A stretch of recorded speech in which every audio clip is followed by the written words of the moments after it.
When we look at our society today, particularly the Igbo society, I don't want to think about Nigeria because we can see that the back of the north is already broken by insurgency, by terrorism, by banditry, and the conflicts. And that same problem is seeping into Igbo land. When we look at what we see today, kidnappings for ransoms, abductions, killings, organ harvests, and murders, violent conflicts, remember that it comes from no other place than exclusion and social injustice.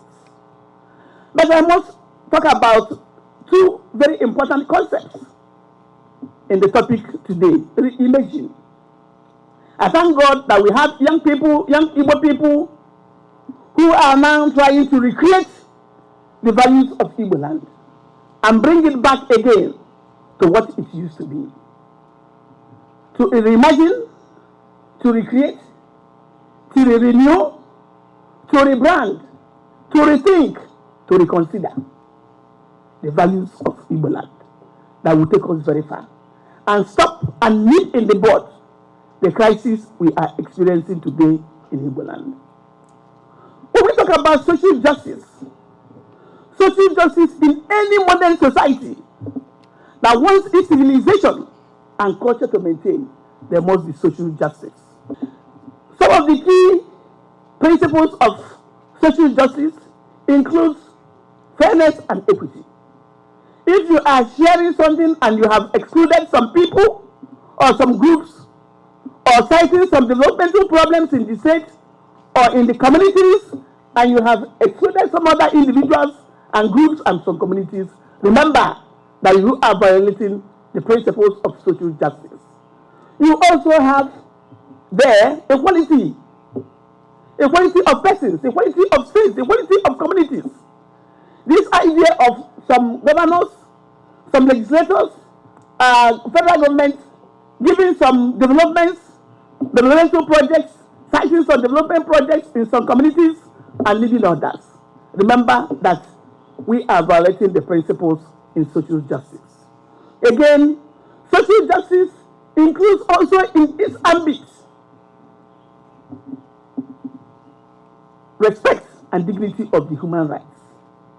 These are fundamental principles enshrined in the Charter of the United Nations, also enshrined in United Nations Declaration of Human Rights 1948, and also part of its 2030 17 development goals. We feel that this is the time for us to speak up once more that Igbo society, the Igbo nation, that Igbo land is in crisis, and draw attention to one salient point that is making it impossible for us to exist as a nation, and that is the absence of social justice. And who are those people who are now left at the margins, excluded in the scheme of things? Deny social justice in terms of sharing of resources, economic, political, social, and cultural. One, you have, first of all, in the scheme of things in Igbo land, in Nigeria, Igbo people are at the margin. Quote me any day, I don't have any apologies for anybody. What are the infrastructures that other people are getting? What about the railroads that are being constructed everywhere in the country? What about the appointment of judges in other places and all the courts? What about ministerial appointments and what have you? And if you don't go to lick the hands of some people and some groups, some ethnic groups, you will be nothing. But the greatest marginalization that is here in Igbo land is the marginalization that is within Igbo land, not the external one. And that is where we have to watch out so that we are not broken. Because the breaking that can come from inside is a kind of breaking that will not make the center to hold again. Who are those people who are marginalized?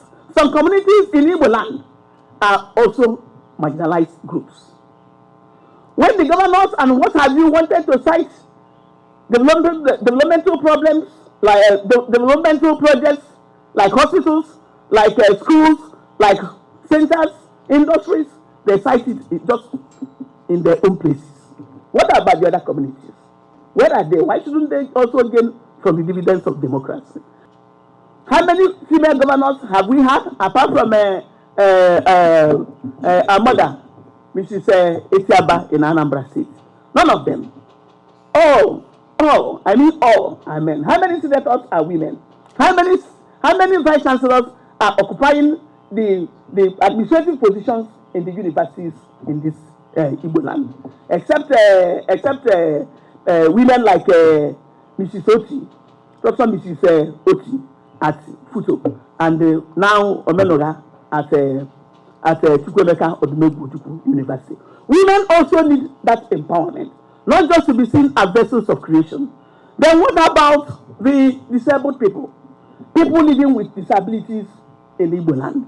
Why should we leave them alone? Let me ask the government alone. Let my voice be heard everywhere. Why should they be left alone as if they are not part of the society? Why should they be kept at the margins of the society?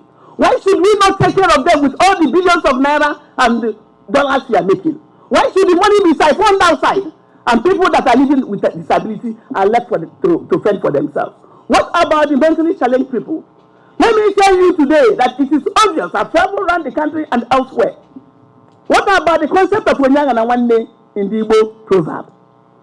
What about that concept of Onuru?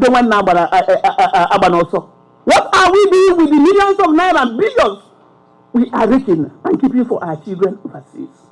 When many of our brothers and sisters are roaming the streets, the villages, the motor parks, the markets, the armies of Igbo land, and nobody cares about them. This is an abomination before God and man, that we leave them to be sitting everywhere, and we think that we are progressing. Let me tell our leaders, let me talk to our elders, let me say it to the elite, that we have disappointed our ancestors by not taking care of those of us who should be taken care of. What about our children? Apart from those of you who come from wealthy homes, many of your colleagues, many of the children like you, many of them live in your families. Why should these boys and girls called housemates and house girls, why should they eat different food from those prepared by your parents? Why should they wear torn clothes? Why should they not go to school? Instead, they are sent to hawk pure water and sell bread in the markets and in the parks. Why should it be so? So these are the people that our society has kept at the margin. And we are now asking questions that those individuals are already weaponized persons that will fight the society today. What about the elderly? Do you know that the elderly in Igbo society, that they are now part of the marginalized group? What are the facilities that should take care of them? What about elderly people's homes for those who don't have people to take care of them? Some of the churches will tell you that your parents, your grandparents, your great-grandparents are witches and wizards. They are witches and wizards, but they trained you. Some of our people don't interact with their elders because they have been branded with nonsense names, and they live alone and die alone because they are called witches and wizards. So we have to interrogate all these things and see where the rain starts beating us. So let us think again. Then what are the things that we should do? What are the remedies? And what are first of all, what are the consequences of exclusion and social injustice? One, it can bring conflicts, communal conflicts. When you take something from people, like the youth are being marginalized, youth as stocks, they can unleash mayhem on the group. Also, community, you see communal conflicts. Two groups, two communities fighting one another because a stronger group or a wealthier community feels that he can snatch the land of the other people. Then it can also cause ill health and mental stress, psychopathological disorder. Some of these people you see roaming the streets, they are there because they have been dealt with by relations, by friends, by neighbors. And let me tell you today that there is a thin line between sanity and insanity. What about our broken homes? Broken states. Look at the conflicts everywhere in Igbo land. Don't think that what is happening in Igbo land today falls from heaven. Some of us are disgruntled with the society because they are discriminated. Some of us are unhappy with the society because they have been pushed at the margins of things. And they feel today, when we are talking about terrorism in the north, when we are talking about banditry in the north, when we are talking about insurgency in the north, remember, and you should know, that those insurgents, that they are people that have been kept for centuries at the margins of societies. And they are saying that they will never live again in the 21st century like their fathers. And that thing is seeping into Igbo land. And it seems we are unaware. How many of us can go home today? How many of us can travel to their towns today? Why? Don't you know why it is so? Those people who have been marginalized are angry with us. Those cousins of ours that have been kept at home without going to school, without learning any trade, without doing anything. Those people that we snub and send our precious children abroad, where they drive good cars, where they wear best clothes, where they live in posh houses. Let me tell you that they are the ones that have taken arms against the Igbo society. They are the ones. Because they are angry. Because they can no longer agree to be kept in the margins. So today is for us to look at ourselves again and think again, have a rethink, reconsider our actions. Because those precious children we send abroad, where they have security, and we create insecurity here by looting the treasuries of our states and local governments and wherever we are.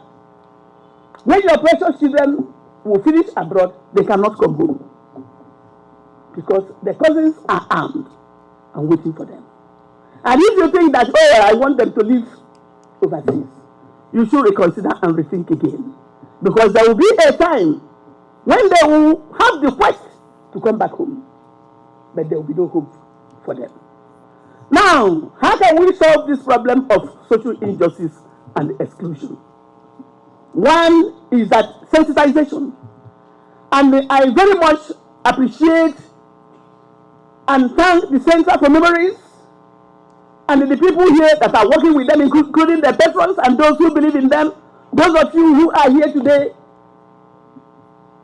I thank you all, because sensitization is very important.